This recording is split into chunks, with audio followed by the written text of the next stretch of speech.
अच्छा जनाब, स्टेयरकेस चल रही है हमारी 2 लेक्चर से। अब लेक्चर 10 के पार्ट 3 में हम अपनी बाकी जो है वो इसको कंप्लीट कर लेते हैं, ठीक है। अच्छा, अब मैं यहाँ की रेलिंग बनाने से पहले डॉटेड स्टेप्स को थोड़ा सा क्लियर करना चाहूँगी, ठीक है, कि डॉटेड स्टेप्स क्यों बनते हैं और डॉटेड लाइन क्यों होती है, ठीक है। डॉटेड लाइन जो भी होती है हमारे प्लान में, वो आप उसको रीड करके बता सकते हैं कि ये डॉटेड लाइन किस वजह से बनी हुई है। अब भाई ये क्या मसला है, क्या रीड करके क्या मतलब, यानी प्लान में जो भी चीज़ होती है उसे आप रीड करते हैं सिंबल के ज़रिए, टाइप्स ऑफ लाइन के ज़रिए, ठीक है। तो वो किस तरह से रीड की जाती हैं। आपके प्लान में कोई भी चीज़ 5 या 6 फीट से जो ऊपर जाती है उसे प्लान में हम डॉटेड लाइन से शो करते हैं, ठीक है।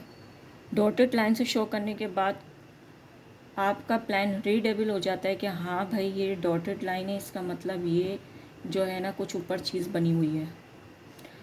जैसे बिल फर्स्ट लॉफ्ट, अगर मैं यहाँ ड्राइंग रूम में लॉफ्ट बना दूँ तो मैं उसे डॉटेड लाइन में शो करूँगी तो रीडेबल हो जाएगा कि हाँ भाई ये ड्राइंग रूम में इन्होंने लॉफ्ट बनाया हुआ है। लॉफ्ट मतलब 2 छत, और ना ये 8 फीट पे तो होगी, 5 फीट से ऊपर है तो 8 फीट पे तो होगी। तो ये क्या हुआ, ये रीडेबल हो गया आपका प्लान। इसी तरह डॉटेड स्टेप इसलिए बनाए जाते हैं कि जो ऊपर जा रहे होते हैं, आपके स्टेप फर्स्ट फ्लोर की तरफ आ रहे होते हैं, वो आपके डॉटेड स्टेप हो जाते हैं। यानी 5-6 फीट आप ऊपर चढ़ गए, अब आपका प्लान डॉटेड नज़र आएगा, सारे स्टेयरकेस डॉटेड नज़र आएंगे। अच्छा, कुछ लोग क्या करते हैं कि कटिंग लाइन के बाद डॉटेड स्टेप्स नहीं दिखाते, वो भी रीडेबल है, वो भी कोई मसला नहीं है कि लाजमी आप डॉटेड स्टेप्स दिखाएं। आपने कटिंग लाइन कर दी, कटिंग लाइन का मतलब है आगे आपका प्लान जारी है, लेकिन यहीं तक रोक के आपने बता दिया कि भाई यहाँ से ऊपर चढ़ेंगे और फिर आप फर्स्ट फ्लोर पे पहुँच जाएंगे, कटिंग लाइन से आपने बता दिया। लेकिन कटिंग लाइन के बाद भी आप डॉटेड स्टेप्स बता रहे हैं, तो आप पूरा रीडेबल कर रहे हैं कि भाई 20 स्टेप्स हैं और इस तरीके से हैं, और इतना चढ़ने के बाद ये मैं डॉटेड दिखा रहा हूँ, यानी ये मैं फर्स्ट फ्लोर पे जा रहा हूँ, ठीक है। देखा जाए तो आपका पूरा प्लान एक सेक्शन प्लान कहलाता है। जैसे विंडो कट के किस तरह से दिखती है, ठीक है, दरवाजे कट के किस तरह से दिखते हैं, तो वो आपके प्लान पे ही शो हो रहे होते हैं और रीडेबल हो रहे होते हैं, ठीक है। तो कटिंग लाइन का क्या मतलब होता है कि कोई भी प्लान आगे आपका जारी है, कंटिन्यू है, कटिंग लाइन तक रोक दिया है तो वो गैर ज़रूरी उन्हें लगता है शो करना, तो वो ज़रूरी नहीं करते कि भाई ये ज़रूरी नहीं है, वो हम फर्स्ट फ्लोर पे दिखा देंगे अपने स्टेप्स बाकी, ठीक है। और कुछ लोग दिखाते हैं तो वो चाहते हैं कि सही से रीडेबल हो जाए और मेरे स्टेप्स भी गिन लिए जाएँ, और कोई गड़बड़ है तो मुझे बता दें, ठीक है। तो इसलिए हम डॉटेड स्टेप्स बनाते हैं, ठीक है। चलिए, तो मैं यहाँ से चंद स्टेप्स को डॉटेड कर देती हूँ, ठीक है, बिल फर्स्ट के तौर पे इतने। अब ये मैं डॉटेड कैसे करूँ, मैं अपने स्टेप्स को क्लिक करूँगी और प्रॉपर्टी में आऊँगी अपनी, ठीक है। प्रॉपर्टी में मैं लाइन टाइप में आऊँगी, लाइन टाइप में आने के बाद मैं हिडन कर दूँगी, ठीक है। अच्छा, बिल फर्स्ट क्या आप आए और आपने देखा कि यहाँ टाइप लाइन में आपके पास हिडन नहीं आ रहा है, ठीक है। तो आपने करना क्या होता है, आपने ये करना होता है कि आप जाते हैं अपनी लेयर प्रॉपर्टी में, ठीक है। जैसे ये प्रोजेक्शन की लेयर है, आप एक प्रोजेक्शन की लेयर बना लें या कोई और लेयर बना लें और लाइन टाइप में चली जाइए यहाँ पर, ठीक है, लाइन टाइप में, और लोड में चले जाइए, और लोड में जाने के बाद हिडन लाइन को सिलेक्ट कर लीजिए, ठीक है। एच एंटर करेंगे तो हिडन फ़ौरन से आ जाएगी और ओके कर देंगे। जब वो इस लिस्ट में आ जाएगी, ठीक है, चाहे आप उसको सिलेक्ट करें या नहीं करें, ओके कर दें, ठीक है। जब वो इस लिस्ट में आ जाएगी तो ऑटोमेटिकली आपके पास प्रॉपर्टी में आ जाएगी, ठीक है। अगर आप प्रोजेक्शन की लेयर नहीं बना रहे हैं, कोई और लेयर बना लें, उसकी लाइन टाइप में चले जाएं तो वो यहाँ आ जाएगी, ठीक है। अक्सर यहाँ नीचे अदर का ऑप्शन भी आ रहा होता है, अदर में भी जाकर आप लाइन टाइप डिसाइड कर सकते हैं, ठीक है। तो यहाँ पर हमने हिडन लाइन कर दिए, ठीक है। अब मैं कटिंग लाइन बनाने जा रही हूँ। कटिंग लाइन की कोई डायमेंशन नहीं है, बस पी लाइन के ज़रिए यानी पॉली लाइन के ज़रिए मैं इसको बनाऊंगी, ठीक है। P L enter, P line हमने डोर फ्रेम में यूज़ की थी, ठीक है, पी एल एंटर, ठीक है। और अब मैं यहाँ से ऐसे ड्रॉ कर रही हूँ कोई मेजरमेंट नहीं है, आप भी इस तरह से ड्रॉ कर सकते हैं।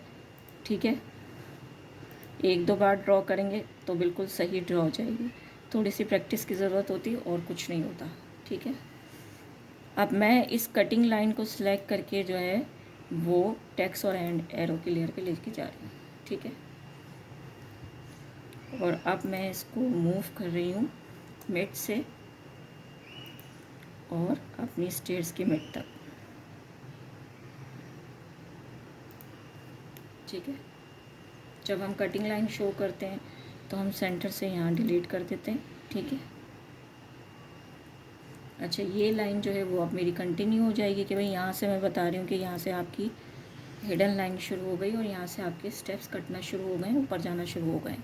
ठीक है, ये थोड़ा एक तरीका होता है प्लान बनाने का, सही प्लान बनाने का, रीटेबल करने का। ठीक है, अच्छा जब स्टेप्स डॉटेड होते हैं तो जाहिर सी बात है रेलिंग भी डॉटेड होगी, रेलिंग भी ऊपर जा रही है आपकी। ठीक है, तो यहाँ से जब हम इसको सिलेक्ट करके यहाँ पर आकर हम जब हिडन करते हैं तो वो पूरी रेलिंग जो है ना वो आपकी डॉटेड हो जाती है। भाई क्या करें, आप यहाँ अलग लाइन बनाएं, यहाँ अलग लाइन बनाएं, ऐसा कुछ नहीं करेंगे, आप ब्रेक की कमांड यूज़ करेंगे। ठीक है, BR एंटर आपकी ब्रेक की कमांड है, BR एंटर। ठीक है, और अब मैं उसको कह रही हूँ कि यहाँ से आप लाइन को ब्रेक कर दें, तोड़ दें।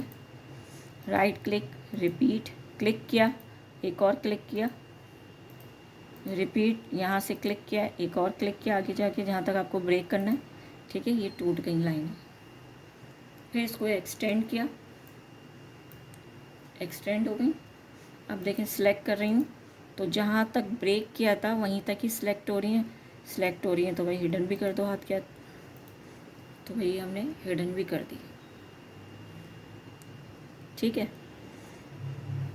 अब हम दोबारा से रेलिंग बनाने जा रहे हैं। ये मैंने 2 इंच लिया, यहाँ से भी 2 इंच लिया, यहाँ से भी 2 इंच लिया, फ्लिट कर रही हूँ। ठीक है,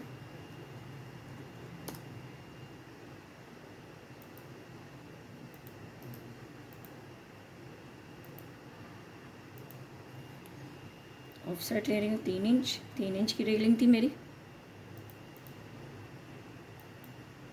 ये भी आपके डिज़ाइन के ऊपर होता है कि आप वॉल्स में अपनी रेलिंग देना चाह रहे हैं या नहीं देना चाह रहे हैं।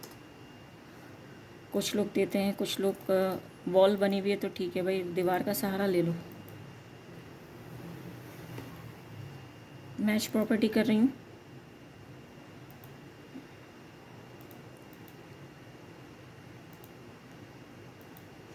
यहाँ भी कॉर्नर बने हुए, इन कॉर्नर को राउंड नहीं करूँगी। ये कॉर्नर बिल्कुल कॉर्नर पे है जहाँ कोई इंसान नहीं टकरा सकता।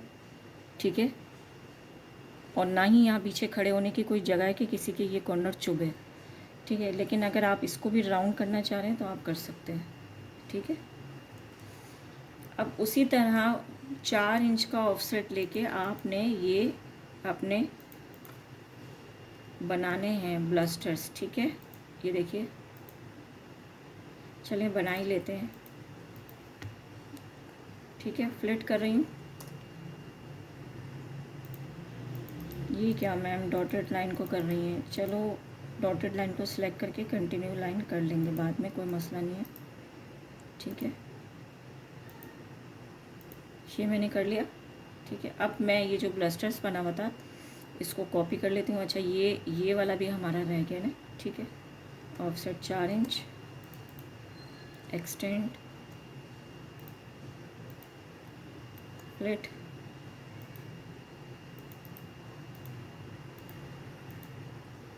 CO एंटर, कॉपी कर रही हूँ। ठीक है, इसके मिड से उठाती हूँ, ये रहा मिड, इसके मिड पे रखा, इसके मिड पे रखा और इसके मिड पे रखा। ठीक है, एक लाइन एक्स्ट्रा हमारी बनी थी वो ये रही, डिलीट, इसमें से कर दी थी, इसकी रह गई थी, डिलीट। ये डिलीट करना ज़रूरी ही होता है क्योंकि जब आप प्रिंट करेंगे तो यहाँ पर एक डार्क लाइन आ रही होगी, क्योंकि वो लाइन के ऊपर लाइन है तो दोनों थिकनेस मिलके एक डार्क लाइन बना रही होगी। और जब आप प्लान को देखेंगे तो डायरेक्ट आपकी नज़र उस डार्क लाइन पे पड़ रही होगी और आपके समझ में नहीं आ रहा होगा कि इसको डार्क क्यों किया हुआ है।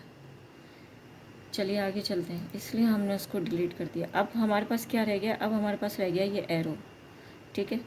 तो ये जो एरो बना हुआ है ये भी आप अपनी मर्ज़ी से डिज़ाइन कर सकते हैं, कोई मसला नहीं है। और मैंने इसको ये मिड में दिया हुआ है, तो मैंने इसको इस तरह से मिड में दिया हुआ है कि मैंने एक लाइन ड्रॉ की थी और ये एक लाइन यहाँ से सेंटर से बनाई थी इस तरीके से एफेक्ट करके।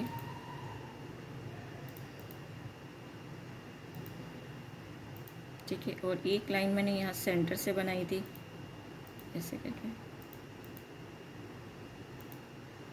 और इसको अपनी मर्ज़ी से थोड़ा सा मैंने बाहर निकाल दिया था, कोई डायमेंशन नहीं है। आप चाहें तो 4 फीट भी निकाल सकते हैं। और फिर मैंने इसको फ्लिट कर दिया था यहाँ से, ठीक है। ये मैंने डिलीट कर दी थी। यहाँ से भी एक मिड लाइन बनाई थी जो यहाँ पे आके इसको फ्लिट कर दिया था, ठीक है। थोड़ा सा इसको मैं यहाँ इस तरफ ले गई थी यहाँ तक, और अब मैं पी लाइन से एरो बना रही हूँ। एरो आप अपनी मर्ज़ी से बना सकते हैं, ज़रूरी नहीं जो मैं बना रही हूँ आप वही बनाइए, ठीक है। एक PL की कमांड ली है और मैंने अपनी मर्ज़ी से एक एंगल दिया है, ज़रा सा उसको घुमाया है, इस तरह से किया है। अच्छा, मुझे ये पसंद है तो मैं यही बनाती हूँ। एक आपका वो कुछ चीज़ों का आपका वो हो जाता है कि आप चाहे किसी भी किस्म के एरो आ जाए, किसी भी किस्म की कटिंग लाइन आ जाए, कुछ भी आ जाए, आप जो पहले बनाते आ रहे हैं वही आपको पसंद होता है। नई ड्राइंगों में भी आप वही बना रहे होते हैं। तो मुझे भी यही पसंद है, शुरू से यही बनाती आ रही हूँ तो यही बना रही हूँ, ठीक है। और आप कोई और भी एरो बना सकते हैं, या आपको नहीं बनाना आ रहा तो आप पूछ सकते हैं, पिक्चर भेज सकते हैं कि मैम ये वाला एरो सिखा दें, ये नहीं बनाना आ रहा, तो हम आपको सिखा देंगे, ठीक है। इसको हम टेक्स्ट एंड एरो की लेयर पे लेके जा रहे हैं, ठीक है। अगर बड़ा लगता है तो मैं स्केल की कमांड से इसको छोटा कर सकती हूँ, ठीक है। मुझे थोड़ा सा बड़ा लग रहा है ये, और मैं कह रही हूँ कि नहीं भाई इतना नहीं, थोड़ा सा इतना होना चाहिए, ठीक है। अब यहाँ हम टेक्स्ट से जो है वो अप लिख देंगे इंशाल्लाह, जब हम टेक्स्ट करेंगे। और स्केल की कमांड भी आपको सिखाऊंगी, ठीक है, कि मैंने कैसे इसको स्केल किया है। तो ये तकरीबन हमारी स्टेयरकेस बन गई है, ठीक है। अब हम करेंगे कॉलम की लेयर को हम ऑन करते हैं, और यहाँ पर इन्होंने यहाँ कॉलम बनाए हुए हैं और यहाँ पे कॉलम रखे हुए हैं। वो कोई मसला नहीं है, हम यहाँ कॉलम बना के यहाँ अगले लेक्चर में कॉलम बना के यहाँ रख देंगे तो हमारी स्टेयरकेस कंप्लीट हो जाएगी। और अगली उसमें हम टेक्स्ट कर लेते हैं पहले, ठीक है। एक आपके पास मल्टी टेक्स्ट होता है और एक आपके पास सिंगल टेक्स्ट होता है। ये देखिए रिबन बार में मल्टी टेक्स्ट और सिंगल टेक्स्ट, ये दोनों हम पढ़ेंगे ताकि हम यहाँ अप लिख सकें और बाकी जगह भी हम टेक्स्ट लिख सकें, ठीक है। ओके, अल्लाह हाफ़िज़।